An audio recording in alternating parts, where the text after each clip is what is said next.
नमस्ते दोस्तों। नमस्ते भक्तों। जब जब जब इस संसार में अहंकार बढ़ा है तब तब भोलेनाथ ने अपने भक्तों को सही मार्ग दिखाया है।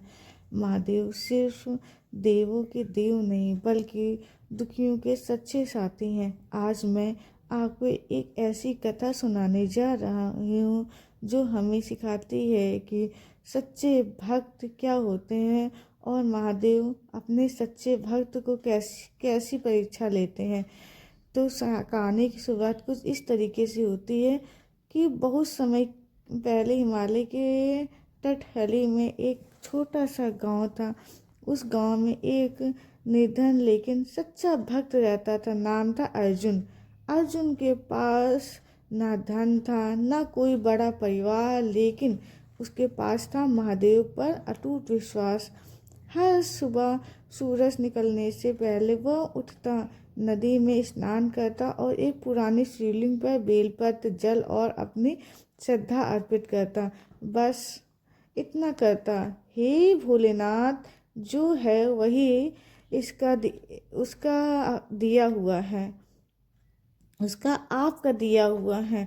अर्जुन की भक्ति गांव के लोग उसका मजाक उड़ाते। इतनी पूजा से क्या मिलेगा, शिव भक्ति से पेट नहीं भरता। जब शिव साथ हो तो कुछ खोने का डर नहीं। वह दिन में मेहनत करता और रात में शिव नाम जपते हुए सोता। महादेव की परीक्षा कुछ इस तरीके है दोस्तों। एक दिन महादेव ने सोचा आज इस भक्त की परीक्षा ली जाए। महादेव एक बूढ़े साधु का रूप धारण कर गांव आए। फटे कपड़े, हाथ में लाठी, आंखों में थकान। साधु सीधे अर्जुन के द्वारा पहुंचे। साधु बोला, बेटा 3 दिन से भूखा हूँ, क्या मुझे थोड़ा भोजन मिलेगा? अर्जुन के घर में उस दिन सिर्फ एक रोटी ही थी। वह क्षण भर रुका, लेकिन फिर मुस्कुराया और बोला, बाबा यह रोटी मेरी नहीं महादेव की है। उसने वह आखिरी रोटी साधु को दे दी। और एक दूसरी परीक्षा।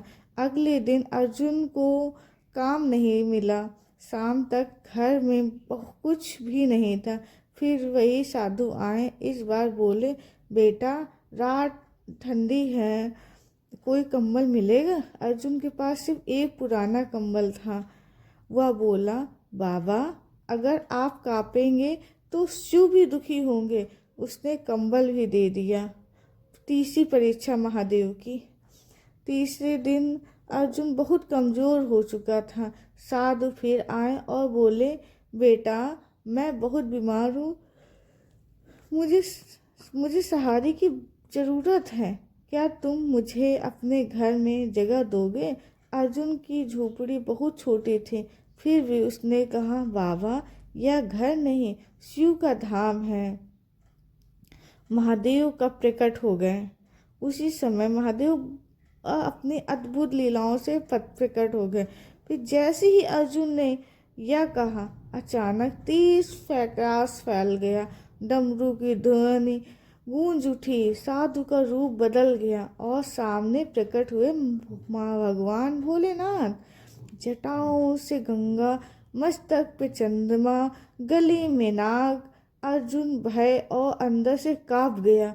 उसने रोते हुए कहा, प्रभु मैं तो साधारण इंसान हूँ। महादेव बोले, तू साधारण नहीं सच्चा भक्त है। महादेव बोले, मैंने तुझे धन से नहीं त्याग से परखा है। जो स्वयं भूखा रहकर दूसरों को खिलाए वही मेरा सच्चा भक्त होता है। महादेव ने वरदान दिया, अर्जुन का जीवन कभी खाली नहीं रहेगा। उसने घर में शांति रखी रहेगी और उसका घर युगों तक लिखा जाएगा। देखते ही देखते अर्जुन की झोपड़ी शिव धाम बन गई। तो कहानी से हमें क्या सीख मिलती है? तो चलो अब ये जानते हैं। इस कहानी से हमें महादेव को दिखावा नहीं, सच्चा दिल चाहिए। संकट भी शिव पर विश्वास रखे, संकट हो तब भी शिव पर विश्वास रखे, वही सच्चा भक्त है। त्याग ही सबसे बड़ी पूजा है। महादेव देर से देते हैं लेकिन खाली हाथ नहीं लौटाते।